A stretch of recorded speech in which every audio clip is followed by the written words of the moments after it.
চাঁপাইনবাবগঞ্জে আবাদ হচ্ছে super food chia seed. পুষ্টি ও ঔষধি গুণসম্পন্ন এই শস্যের চাহিদা যেমন বেশি, তেমন উৎপাদন খরচও কম।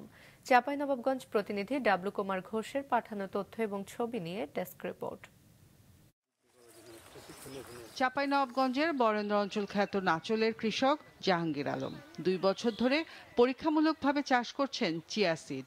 তার সফলতায় জেলার কৃষিতে নতুন করে আলোচনায় উঠে এসেছে এই শস্যটি।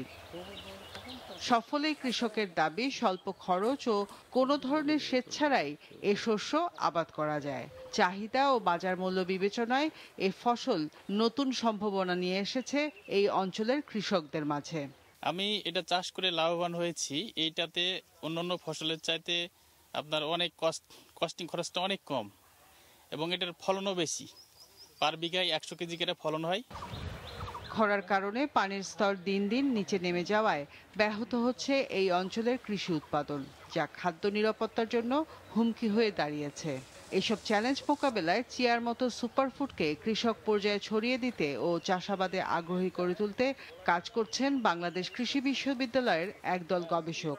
এই দলের প্রধান প্রফেসর ডক্টর মোহাম্মদ আলমগীর হোসেনের হাত ধরে দেশে বিস্তৃতি লাভ করছে চিয়া সিড। আমন ধান কাটার পর মাটিতে যে পরিমাণ রস থাকে সেই রসেই এই গাছের উৎপাদন হয় এবং 110 দিনের মধ্যে এই ফসলটা কাটা যায়। এবং ফসলের উৎপাদন, এটা যেহেতু খরা সহিষ্ণু একটি জাত, সুতরাং এখানে এটা ভালো উৎপাদন দিচ্ছে। পুষ্টি ও ঔষধি গুণ সম্পন্ন এবং পরিবেশ বান্ধব চিয়া চাষে কৃষকরা অবশ্যই লাভবান হবে দাবি কৃষকদের। এর বাণিজ্যিক চাষাবাদে সরকারকে এগিয়ে আসার আহ্বান জানান তারা।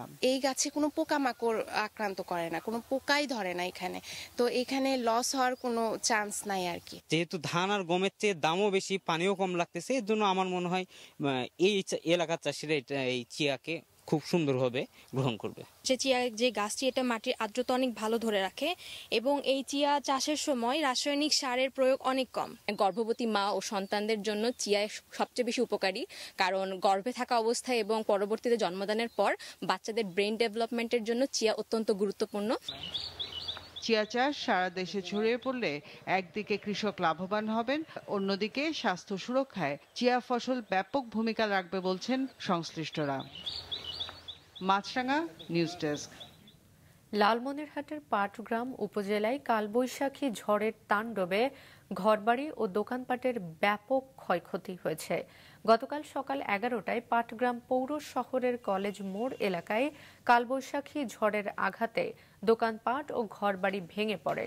ঝোড়ো বাতাসে গাছপালা ও বৈদ্যুতিক খুঁটি উপচে পড়ায় বিদ্যুৎ সরবরাহ বন্ধ হয়ে যায়। ক্ষতিগ্রস্ত হয় বহু ঘরবাড়ি। তাছাড়া ভুট্টা ও সবজি ক্ষেতেরও ব্যাপক ক্ষয়ক্ষতি হয়েছে।